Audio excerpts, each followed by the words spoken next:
G'day everyone, Shane White's here, Dirtwise Riding Schools. From what some of the people have said in the comments, it looks like we might have caused a bit of a controversy for them with the foot placement, the balls of the feet, or why you shouldn't ride on the balls of your feet actually, for the majority of riders. Now let me go lead in with this here, that the majority of people watching these videos are the lower level rider, the mid-level rider.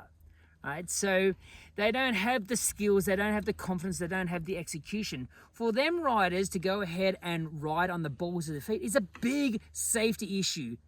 Any benefit out of riding on the balls of your feet is far outweighed by riding with the foot peg in the middle of the boot, toes over the brake lever, and the safety aspect you get from that. Later on, if you get to the pro level, expert level, okay, no worries. You can start moving your feet around. It just comes naturally on being able to do that. Whereas for the guys at the lower level, if you're telling them to go ahead and stand on the balls of the feet, it's totally incorrect for what they should be doing. So we go ahead, and when you want to stand up, you keep that foot peg in the middle of the boot, toes over the brake lever. If you go ahead and stand on the balls of your feet, every time you need to use that rear brake, you're stepping forward, back, you're wasting energy, right? Not good, not good. All right, the other thing is, let's say I'm standing here, balls on my feet. Stand here like for 10 minutes. It's gonna be quite tiring. You bring your foot forward, way easier. So nowhere near as physically demanding. Check out the actual videos of the top level motocross, the supercross guys.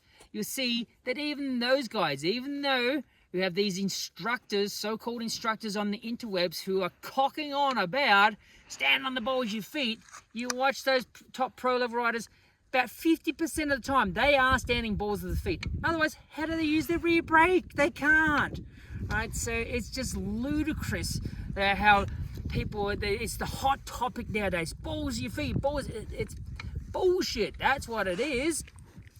Now for an off-road rider, it's even more imperative you stand on on your arches with the foot peg in the middle of the boot, toes over the brake lever, because when things go sideways, they go sideways quick. It literally means sideways. If you tag a rock, you tag a tree, and you're along the single track trail, and you go sideways, you're gonna do some pretty big damage real quickly. So you gotta have the toes over that brake lever to instantaneously be ready to go ahead and utilize it, to slow down. Right? Any benefit of standing on the balls of your feet, people say it gives you better agility, something, yeah. No, there is no, it's a pros and cons, either or, from balls of your feet to foot peg in the middle of the boot in terms of agility and control of the bike. We'll go ahead and you'll see that even with the top off-road guys like Josep Garcia, the 2024 World Enduro Champion. That guy, he's awesome. And you'll see in the description for this video, I'll put a link to 2-hour compilation of his riding in 2024. And you'll see the majority of the time, he's on, not on balls of feet I should say, he's on the arches and he's covering the rear brake. And that guy is dynamite. He's all over the bike. He's reacting with the bike. Well, for to do that, you got to stand on the balls of your feet. No, you don't. So check out that link there. Also, check out the stuff with Graham Jarvis. You know, he's referred to as the GOAT of hard enduro. You will be hard pressed to find a video of him with him standing on the balls of his feet. He's always covering that rear brake. If it's good for him, it's good for you. Same thing with Tony Bow, the 20-time world trials champion, the greatest of all time in terms of bike skills for off-road. Check out when he's riding his Honda 250 or his Africa Twin.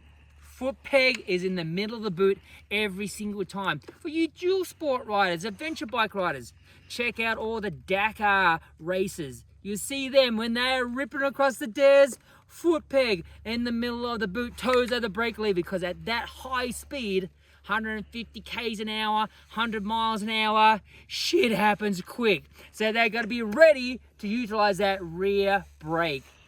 So don't believe the hype about this balls your feet.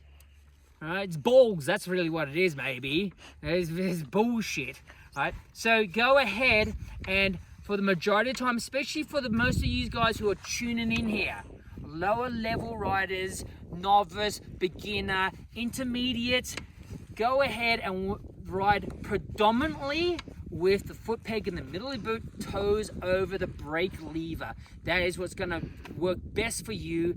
Later on, sure, start experimenting around. You're not going to see much of a difference in your ability to ride the bike. But here's the thing with you lower level riders, if things do go sideways, you freeze up. You don't use the controls. If you go ahead and standing on the balls of your feet, you're not going to move to the brake. You've eliminated that use of that control. And that rear brake is called a control for a reason. Anyone know why? Because that's how you control the bike.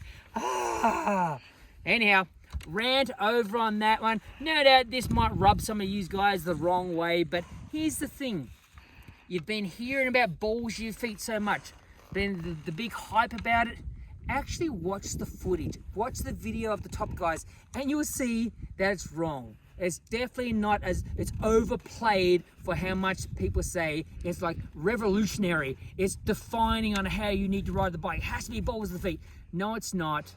Worry about all the other stuff. Your throttle and clutch control, your body positioning, for moving your body weight back and forward, maintaining your balance, applying your skills. That is way more critical for you to go ahead and become a much better rider instead of worrying about balls of your feet and being unsafe.